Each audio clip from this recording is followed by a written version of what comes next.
Hi everyone, welcome to Om Brewok Story. Semoga kalian sehat selalu dan diberikan rezeki yang berkah tentunya. Karena banyak yang request, Om film horor lagi Om film Cinderella Om iPhone. Nah kali ini Om akan membahas alur cerita film horor Tamil yang berjudul Cinderella keluaran tahun 2021. Film ini mengisahkan tentang misteri pembunuhan misterius di sebuah daerah di India. Karena saking misteriusnya, polisi sampai ampun-ampun menangani kasus ini. Tanpa mereka ketahui ternyata ada sosok supranatural yang ikut andil dalam pembunuhan berantai itu. Nah hubungannya apa sama Cinderella? Nggak usah pakai cang cincong, kencangkan sabuk benerin kutang, bumper Om Brewok Story.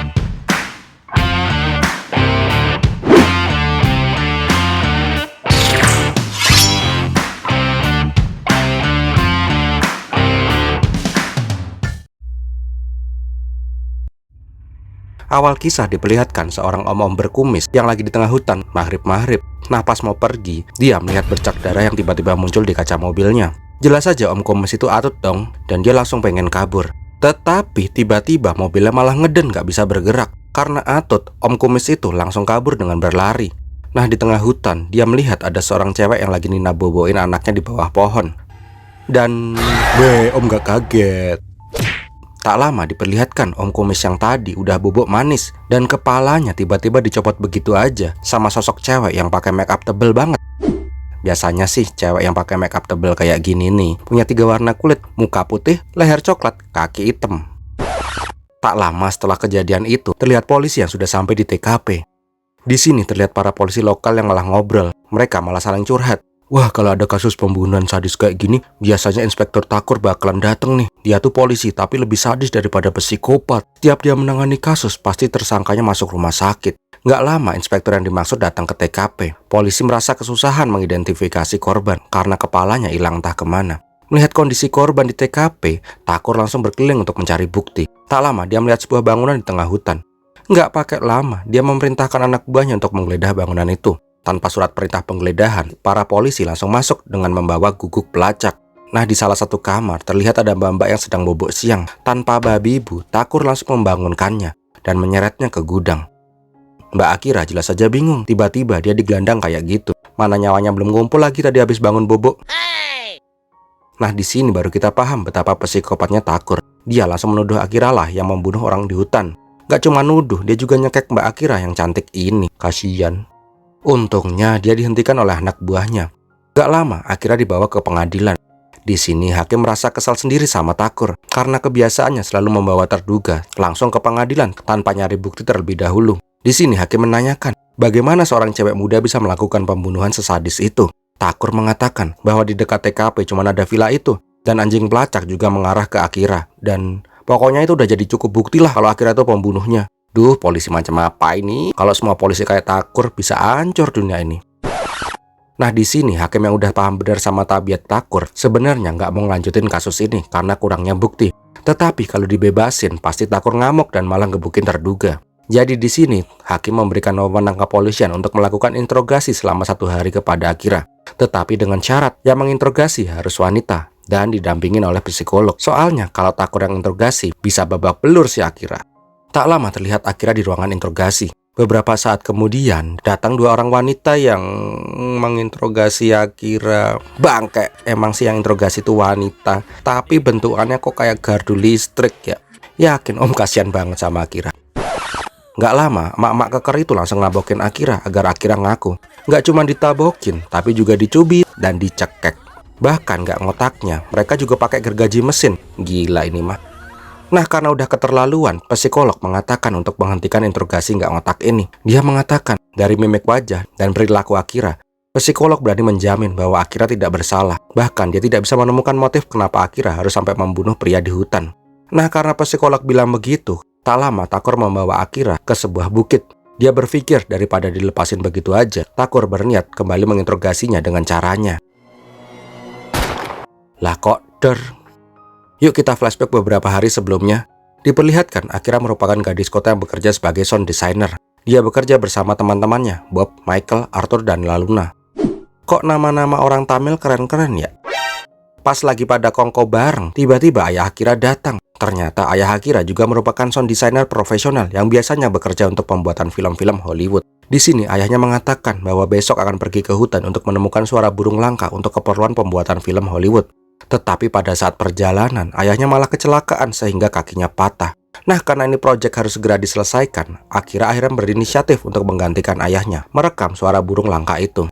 Keesokan harinya, Akira and the gang langsung pergi ke hutan yang dimaksud. Singkat cerita, mereka sampai di sebuah villa pada saat tengah malam. Villa itu merupakan milik kenalan ayahnya yang sudah lama kosong. Intinya, mereka langsung pada ngasuh karena udah pada kecapean. Keesokan paginya, mereka langsung masuk ke dalam hutan. Pas mau trekking, mereka dikagetkan oleh suku pedalaman di sana. Di sini, Arthur yang sok yes langsung mengajak ngomong suku pedalaman itu pakai bahasa Tarzan. Kamu gak benar-benar Tetapi Mas itu bilang, ngomong apa? Jebule Mas ngerti bahasa Jawa. Ya sepurane lur, tarani ramudeng. Suku pedalaman itu adalah orang yang disewa oleh ayahnya Akira untuk memandu mereka menemukan lokasi burung langka. Dan tentu saja sebagai pelindung mereka, karena hutan itu terkenal dengan keangkerannya. Beberapa saat kemudian, mereka sampai di sarang burung langka yang dimaksud. Pas mau merekam, Bob malah heboh sendiri karena ada laba-laba yang nangkring di bajunya.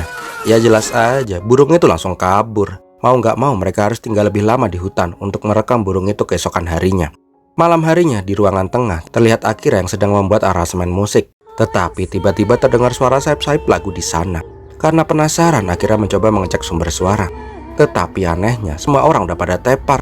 Karena masih penasaran, Akira malah pergi keluar. Dan anehnya, di luar dia menemukan kertas aransemen yang dibuat tadi. Di sini, Akira jelas saja bingung. Pas mau masuk, tiba-tiba kelintingan di depan pintu jatuh sendiri. Dan kertas aransemennya juga tiba-tiba kabur tertiup angin. Berkali-kali dia ingin mengambil kertas itu, tetapi itu kertas malah lari-lari nggak jelas.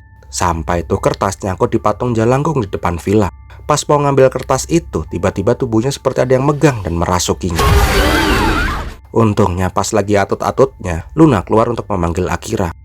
Keesokan harinya, Akira and the gang pergi ke desa untuk membeli minuman karena hari ini adalah hari ulang tahun Akira.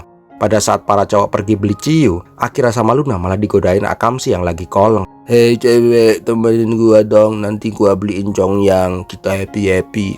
Akira lalu berkata, Rene, tak dupak congormu. Jelas aja tuh om-om langsung jiper. Nah, karena anak-anak cowok pada beli ciu, akhirnya Akira berinisiatif untuk jalan-jalan berkeliling.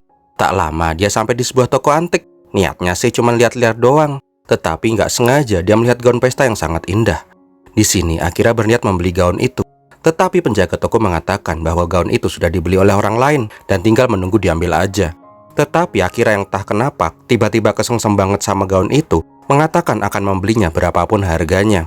Malam harinya terlihat Akira sudah mengenakan gaun Cinderella itu untuk pesta ulang tahunnya. Semua orang terlihat terpesona sekaligus kaget karena tak biasanya Akira mau mengenakan gaun, karena aslinya dia tuh tomboy banget. Singkat cerita, malam itu pun dihabiskan dengan pesta kecil-kecilan. Malam harinya setelah pesta, Akira copot-copot baju. Om kasih lihat kakinya aja ya, yang atas jangan, bahaya. Nah pas Akira lagi pakpung, tiba-tiba terjadi keanehan di sana. Seolah-olah Akira sedang diawasi oleh sesuatu. Dan tak lama, gaun itu pun tiba-tiba melayang dan joget-joget TikTok sendirian.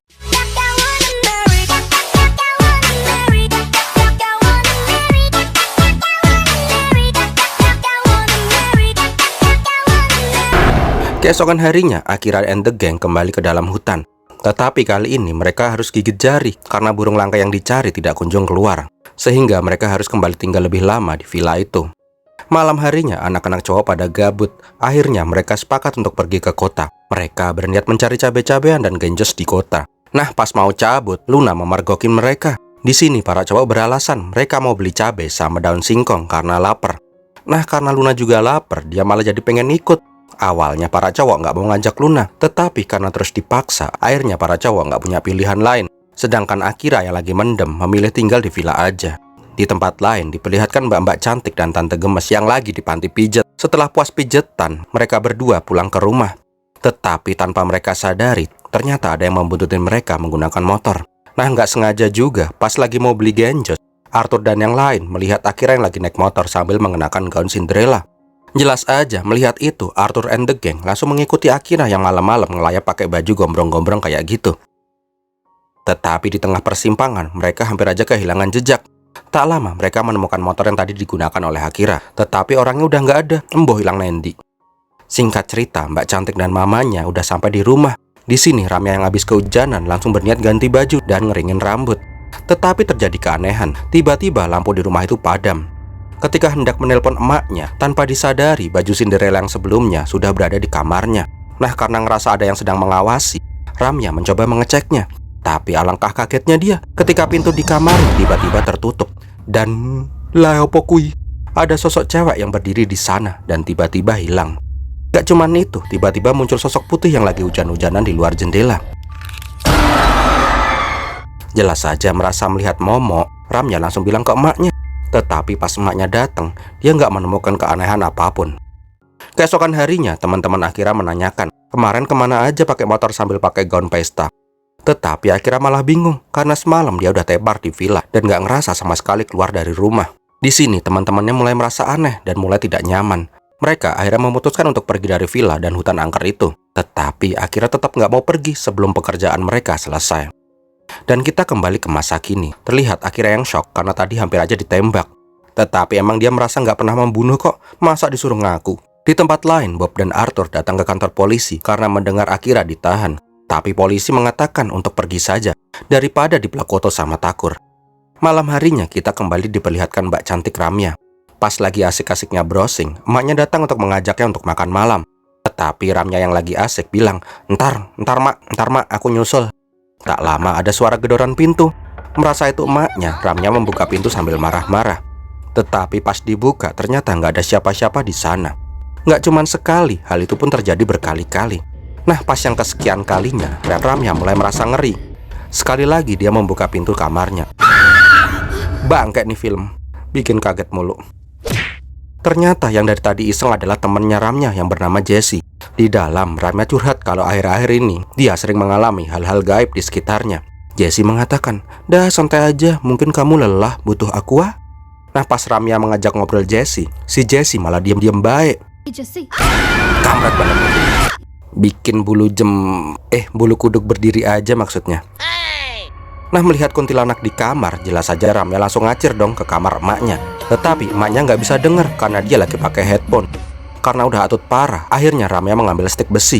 Tapi yang namanya lawan lembut, stik besi pun nggak bisa melindunginya. Setelah diserang sosok kasat mata, kembali lagi Ramya menggedor-gedor pintu kamar emaknya. Tetapi tetap aja emaknya asik dengerin lagu koplo.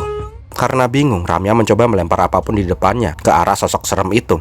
Tetapi hal itu sia-sia karena barang-barang yang dilempar melayang begitu saja. Tak lama, Ramya terlempar ke suatu ruangan yang berbeda. Terlihat di ruangan itu penuh dengan ular berbisa. Tiba-tiba semua kandang ular di sana pecah dan Ramya pun terpental. Nggak cuman itu, tiba-tiba tangannya bergerak sendiri sehingga dia seperti posisi disalib. Dan yang lebih creepy, ada sosok serem yang tiba-tiba muncul di depannya dengan membawa ular berbisa. Serem. Tak lama kemudian terlihat polisi sudah sampai di TKP. Di sini para polisi kembali dibuat kebingungan karena ruangan itu dikunci dari dalam dan tidak ada jalan keluar kecuali dari pintu itu. Sebab kematian Ramya pun juga terlihat sangat tidak wajar dan sadis. Selain mati karena terkena racun ular berbisa, tulang punggungnya pun hancur, seolah-olah seperti ada orang yang hendak mencabut tulang belakang Ramya. Tengkorak kepalanya pun juga hancur seperti dihantam oleh sesuatu.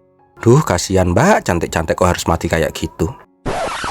Di sini polisi juga mulai menghubung-hubungkan kematian Ramya dengan pembunuhan pria di awal film. Gak lama Takur sampai di TKP. Di sini polisi bertanya kepada Sandra, apakah Sandra ataupun anak yang memiliki musuh? Karena ini adalah pure kasus pembunuhan, karena tidak ada barang hilang di rumah itu. Sandra yang shock berat menjawab, kami tidak pernah punya musuh pak, kami orang baik-baik dan tidak pernah berbuat salah. Malaikat aja kalah baik sama kita, saking baiknya kita gitu loh pak. Setelah para polisi pergi, lelaki di sebelah Sandra berkata, Nyonya, bila kau masih merasa ragu, temuilah Saint Gonzales sambil menunjukkan tato lambang satanik. Jebule Sandra itu pemuja iblis, pantes. Tak lama terlihat Takur yang hendak makan siang. Nah, pas lagi menyuguhkan makanan, wakilnya mengatakan untuk mempertimbangkan penahanan Akira. Wakilnya menganggap pembunuhan Ramya dan Om di awal film itu identik. Sedangkan Akira saat ini sedang ditahan, jadi tidak mungkin dia melakukan pembunuhan itu. Tetapi Takur tetap keras kepala dan masih belum mau melepaskan Akira. Dia masih beranggapan bahwa Akira yang membunuh. Karepmu apa to, Pak? Sedangkan di rumah terlihat Sandra merasa sangat sedih karena kehilangan anaknya. Tak lama terdengar suara tanpa wujud. Nyonya, Jangan bersedih, simpan tangismu, karena sebentar lagi kau akan bertemu dengan putrimu. Jelas saja Sandra langsung ketakutan dan kabur. Nggak pakai lama, dia langsung mengambil pistol di laci. Di sini Sandra mencoba mencari siapa yang mengancamnya. Tetapi hampir sama dengan Ramya, Sandra diperlihatkan sosok bayang-bayang yang tiba-tiba menghilang.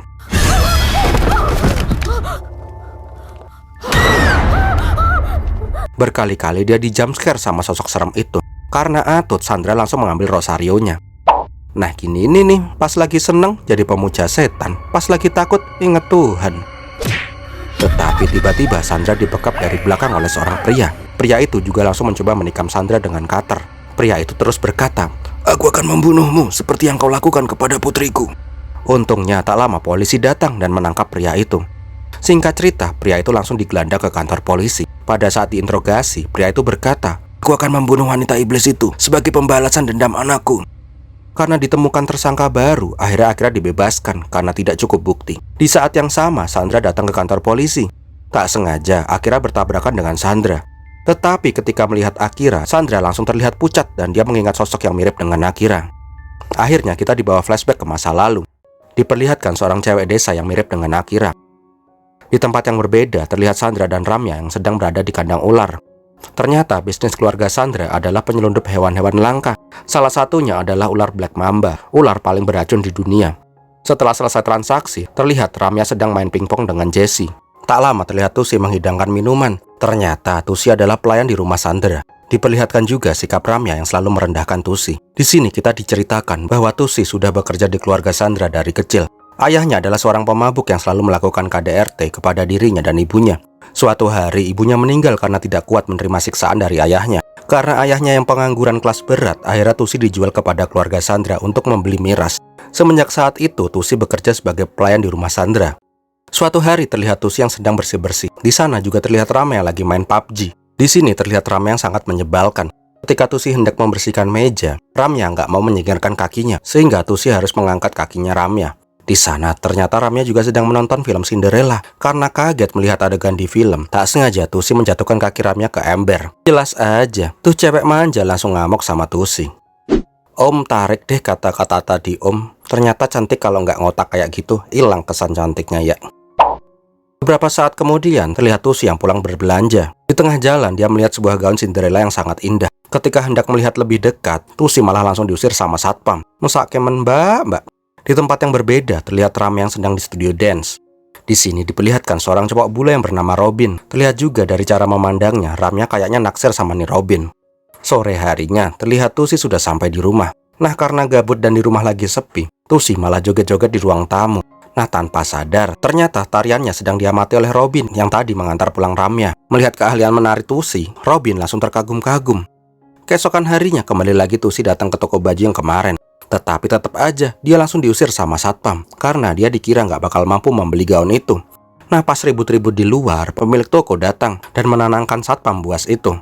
Di sini Tusi mengatakan ingin membeli gaun Cinderella itu. Tetapi pas pemilik toko bilang harganya 7.000 rupiah, Tusi langsung kicep karena harganya sangat mahal. Dengan kecewa, Tusi meninggalkan toko baju itu. Sore harinya, anak tetangga yang bernama Sanjaya datang. Diketahui satu-satunya teman Tusi adalah bocil ini. Di sini Tusi curhat sama Sanjaya. Dia pengen baju Cinderella, tetapi dia bokek parah.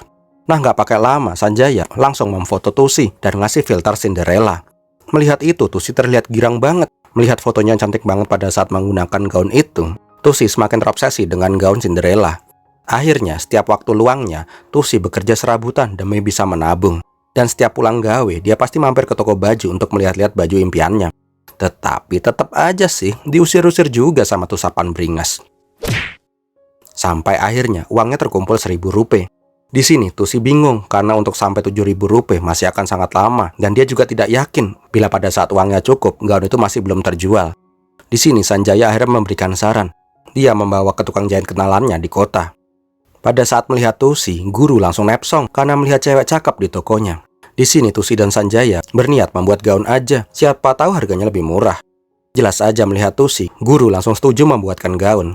Gak lama Tusi diukur-ukur, gak lupa sambil digrepe-grepe. Seminggu kemudian mereka kembali ke toko guru.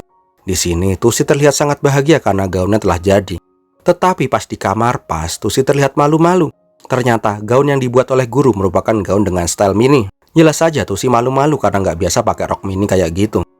Guru beralasan, model kayak gini sekarang lagi ngetren bu. Jelas saja Tusi langsung ngambek karena gaunnya malah jadi kayak Elsie gitu. Pada saat perjalanan pulang, Sanjaya mengajaknya ke sebuah gereja untuk berdoa. Di sini Tusi meminta kepada Tuhan agar bisa mendapatkan uang untuk membeli gaun impiannya. Di pojokan gereja, terlihat seorang wanita yang menangis meminta doa kepada pastor karena anaknya membutuhkan golongan darah AB. Mendengar pembicaraan itu, Tusi akhirnya tergerak hatinya untuk mendonorkan darahnya. Kebetulan golongan darahnya AB+. Sebagai rasa terima kasihnya, wanita itu memberikan sejumlah uang yang cukup banyak. Akan tetapi Tusi menolak itu karena dia ikhlas dan ridho untuk berbuat baik. Karena terus dipaksa sama wanita itu, akhirnya Tusi bersedia mengambil uang itu. Tetapi hanya 7.000 rupiah untuk membeli gaun. Gak pakai lama, Tusi langsung datang ke toko baju dan pamer duit sama satpam. Setelah membeli gaun impiannya, gak lupa Tusi memberi tip ke satpam itu biar gak galak lagi. Di tempat lain terlihat Ramya dan emaknya lagi nongkrong di kafe. Gak lama, teman Ramya datang ke kafe itu. Ketika mengetahui temannya itu habis pergi jalan sama Robin, Ramya langsung ngegaplok temannya itu. Ramya berkata, jangan pernah deketin Robin atau gua tabok bolak-balik. Di sini Ramya bercerita kepada emaknya bahwa dia lagi naksir sama bule teman dance-nya. Ramya juga bilang kalau Robin itu anak konglomerat. Mendengar itu, jelas aja emaknya yang mata duitan langsung memikirkan rencana. Bagaimanapun caranya, Robin harus jatuh cinta kepada anaknya, biar keluarga mereka tambah kaya. Beberapa hari kemudian, terlihat Tusi lagi mani-pedi majikannya. Ternyata malam itu akan dilaksanakan pesta ulang tahun Ramya. Tak lama, Sandra datang dan ngomel-ngomel sama Tusi. Dia juga mengatakan, cewek geblek, cepat ganti baju, sebentar lagi mau ada pesta. Jangan pakai baju jelek kayak gitu. Singkat cerita, malam pun tiba. Terlihat Robin yang datang ke pesta itu dan langsung disambut manja oleh Ramya. Nggak lupa, Ramya juga memperkenalkan emaknya. Beberapa saat kemudian, Tusi keluar sambil berlari membawa karangan bunga menggunakan gaun Cinderellanya. Melihat sosok Tusi, jelas saja Robin langsung terpesona. Pada saat Tusi hendak memberikan buket bunga itu ke Ramya, Robin langsung mengambilnya dari tangan Tusi. Jelas saja Ramya dan emaknya langsung gedek melihat pelayan yang lebih cantik daripada mereka. Singkat cerita, pesta pun berjalan sesuai rencana. Pada saat Robin sedang mengobrol sama Sandra, dia terlihat seperti terpaku memandangi sesuatu. Pas Sandra mengecek apa yang lagi dilihatin sama Robin, dia menyadari bahwa Robin lagi memperhatikan anaknya. Tetapi sebenarnya, Robin lagi memperhatikan Tusi yang kebetulan lagi ada di belakang Ramya. Nah, pas lagi gak fokus, Sandra berkata, "Nak Robin, kelihatannya kamu lagi jatuh cinta sama anak tante ya? Gimana kalau kalian tunangan aja? Tante umumin ya sekarang kalau kalian mau tunangan." Nah, Robin yang lagi gak fokus karena melihat Tusi menjawab sekenanya, ya tante. Nah, sialnya si tante nyebelin ini menganggap Robin menerima tawarannya. Gak lama, Sandra dan Ramya memberi pengumuman penting bila Ramya dan Robin setuju untuk bertunangan. Tetapi pas dipanggil, Robin hilang entah kemana. Ternyata Robin lagi PDKT sama Tusi di pojokan. Di sini Robin berkata bahwa dia sangat kagum dengan kecantikan dan tarian Tusi tempo hari. Di sini Robin juga bilang kalau dia jatuh cinta pada pandangan pertama kepada Tusi. Tetapi sialnya, adegan romantis itu malah dilihatin oleh pasangan ibu anak beringas itu. Jelas aja pas lagi kesengsem karena habis ditembak pangeran, tiba-tiba Tusi dilempar botol. Nggak cuman itu, ibu anak sadis itu langsung ngegebukin Tusi. Yang lebih kejamnya lagi, Sandra mukulin tangan Tusi pakai palu karena tangan itu tadi dicium sama Robin. Merasa belum puas, Ramya juga ikutin join mabar dan langsung ngeluarin ulti pakai kunci Inggris. Pada saat Tusi sudah sakratul maut, Ramya dan emaknya belum puas. Dia membiarkan ular peliharaannya untuk join mabar. Dan Tusi pun meninggal dengan sangat mengenaskan. Jasadnya dikubur bersama dengan gaun impiannya. Nah, kita kembali ke masa kini. Sandra yang melihat wajah Akira yang sangat mirip dengan Tusi akhirnya menghubungi Saint Gonzales, pemimpin gereja satanik. Di tempat lain terlihat Akira and the gang sedang berkemas untuk segera meninggalkan villa itu. Tetapi terlihat Akira yang terdiam sambil memandangi gaun Cinderellanya. Melihat Akira yang bengong, Arthur akhirnya merebut gaun itu dan langsung keluar untuk membuangnya di kebun. Setelah itu, akhirnya mereka bergegas untuk meninggalkan villa angker itu. Di tempat lain, di gereja satanik, terlihat Saint Gonzales sedang melakukan ritual pemujaan iblis. Nggak lama, Sandra datang ke gereja itu. Dia langsung meminta bantuan Saint Gonzales karena ada sosok arwah Tusi yang mengancamnya. Tak lama, Saint Gonzales langsung melakukan ritual pemanggilan arwah. Tiba-tiba, gaun Cinderella itu bergerak dan terbang sendiri. Gak lama, gaun itu terbang di atas jeep Akira. Akira meminta kepada Bob untuk menghentikan mobilnya dan putar balik. Tetapi karena yang lain gak mau putar balik, Akira mengeluarkan suara yang serem. "Bangke, gua bilang cepat putar balik." Setelah itu terlihat sosok Tusi yang merasuki Akira datang ke gereja satanik. Melihat sosok arwah penasaran, para pengikut satanik langsung mengepung Tusi. Karena kalah level, Tusi dengan mudah mengalahkan para pengikut satanik itu.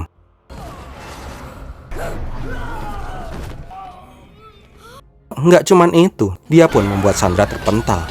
Tetapi ketika hendak membunuh Sandra, Sen Gonzales berhasil membuat Tusi tidak berkutik.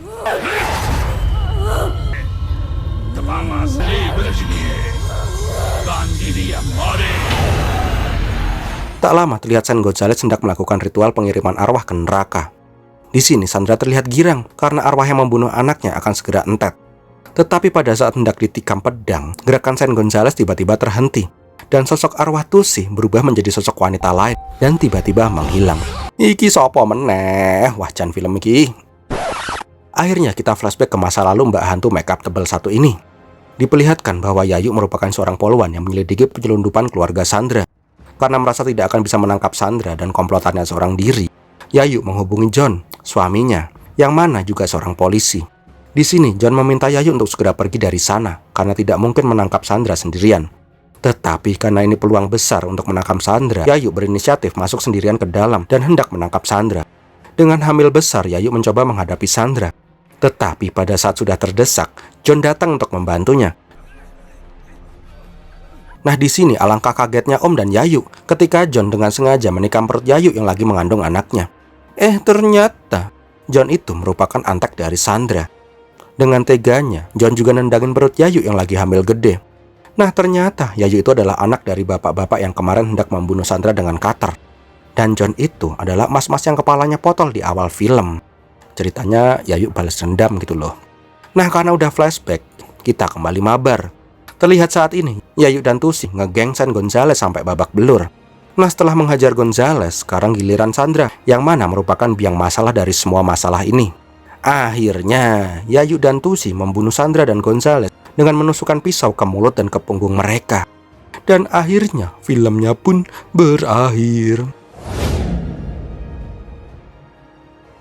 Masih ada post after credit sih. Diperlihatkan, HTA mengabari seorang polisi yang sedang diserang oleh sosok arwah di TKP gereja satanik. Dan Om perkirakan polisi yang diserang itu adalah Takur. Mungkin sih. Wow, gimana film ini sob? Kalau Om sih ngerasa filmnya gimana ya? Muter-muter sih alur ceritanya. Dan pengenalan karakternya juga masih berantakan. Terus banyak misteri yang sebenarnya masih belum terkuak sampai film ini habis. So, bagi kalian yang suka dengan video ini silahkan untuk like, comment, dan share. Jangan lupa bagi yang belum subscribe untuk subscribe dan klik lonceng notifikasi agar kalian gak ketinggalan video-video terbaru dari channel Om Brewok Story. Terima kasih sudah menonton, Om Brewok pamit. Biar melatihin.